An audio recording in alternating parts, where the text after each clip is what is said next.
Good evening, everybody. Welcome to tonight's video and my brand new set behind me. How's it look? Do you guys like it?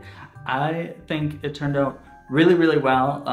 Like I said before, I had a bunch of stuff that I wanted to show you and kind of set behind me and be part of my background. And when I was trapped in that little itty bitty corner before, I just didn't have space to show you. So I rearranged things in my office. I got some new shelves behind me. So what do you guys think? Do you like it? Do you like seeing all the stuff behind me?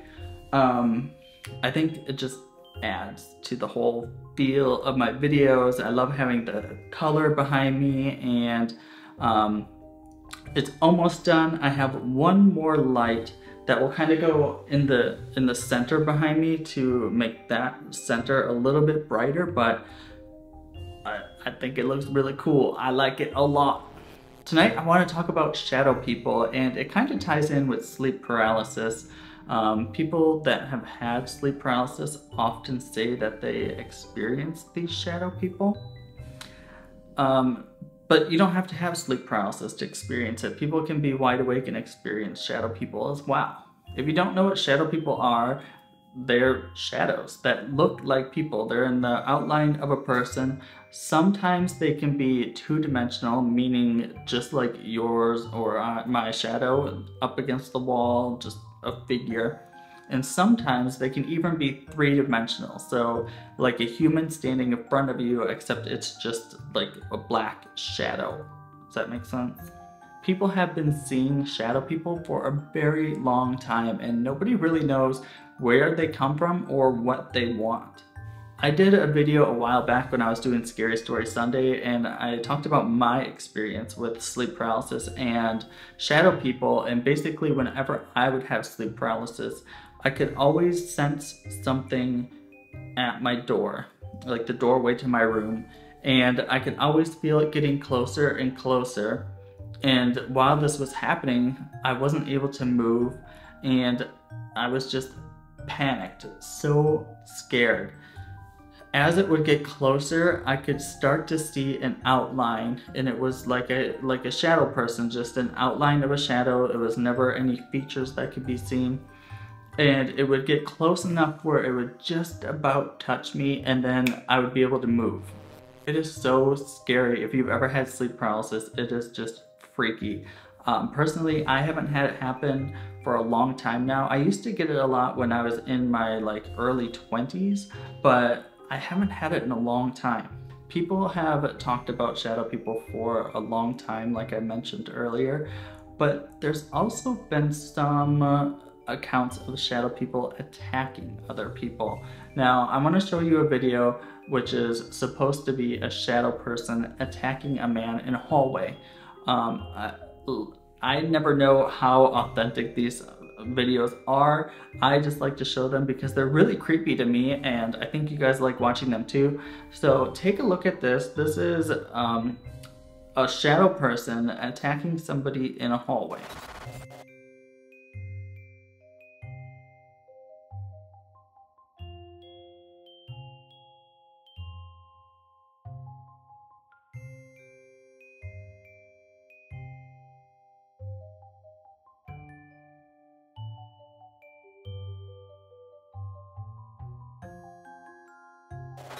Creeps me out.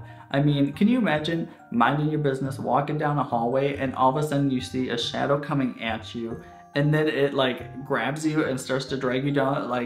I would probably shit my pants and start running.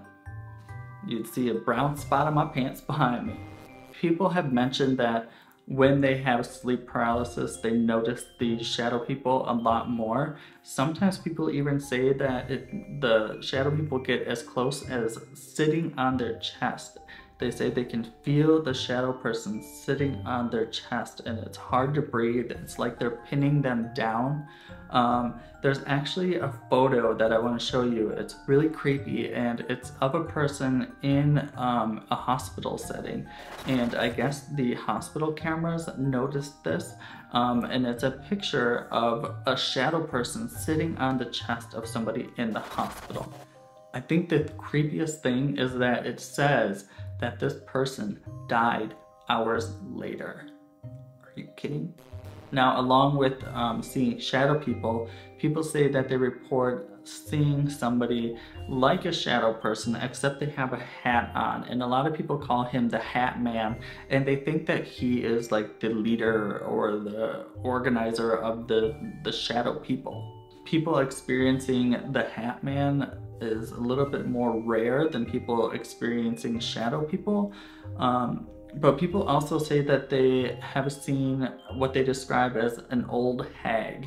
I think the old hag has a little bit more features than a shadow person. I think maybe you can kind of distinguish that it's, like it says, an old woman or an old hag. But with the old hag, the shadow people, and the Hat Man, nobody knows what they want, why they come around, why they make themselves known. So I want to ask you guys, have you had any experiences with shadow people or the Hat Man? Have you seen them around your house or in your area? Like I said, I had my experience with shadow people when I had sleep paralysis, and it was frightening. It was so scary. So I want to know, have you guys had your own experiences that you'd like to share, or have you heard of shadow people before? Let me know. I hope you guys like the new set behind me, because it's gonna be here for a while. If you do, make sure and give this video a like, and if you haven't already, make sure you subscribe. I do creepy videos on Wednesday, Friday, and Sunday, and you don't want to miss them. I hope you guys have a good weekend, and I will see you in my next video. Bye.